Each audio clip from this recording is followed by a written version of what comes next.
Hello friends, இன்றைக்கி வீட்டில் என்னடா ஸ்நாக்ஸ் பண்ணலான்னு பார்த்துட்டு அரிசி மாவு இருந்துச்சு. சரி அதை வச்சு ஏதாச்சும் பண்ணிடுவோம் அப்படின்னு தான் பண்ணிகிட்ருக்கேன்.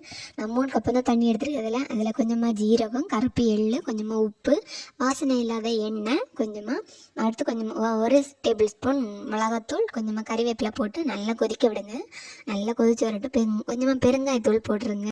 தண்ணி நல்லா கொதிச்சு வந்தால் 4 கப்பு வறுத்த அரிசி மாவு சேர்த்து நல்லா கிண்டி விட்டுக்கோங்க. தண்ணி பத்தாத மாதிரி இருக்கும், ஆனால் அதுதான் கரெக்டான அளவு.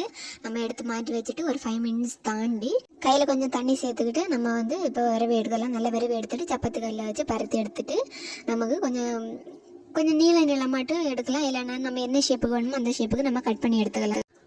நான் முதல்ல கொஞ்சம் ஸ்கொயர் ஷேப்பில் கட் பண்ணி எடுத்தேன். அடுத்து எல்லாமே நீள வாக்கில் தான் நான் கட் பண்ணி எடுத்துக்கிட்டேன்.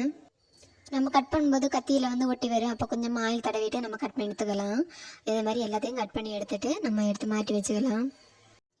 இப்போ கடாயில் ஆயில் சேர்த்து ஆயில் ஹீட் ஆனதும் நம்ம கட் பண்ணி வச்சுருக்கிறது எல்லாம் எடுத்து இதில் போட்டு நம்ம ஃப்ரை பண்ணி எடுத்துக்கலாம்.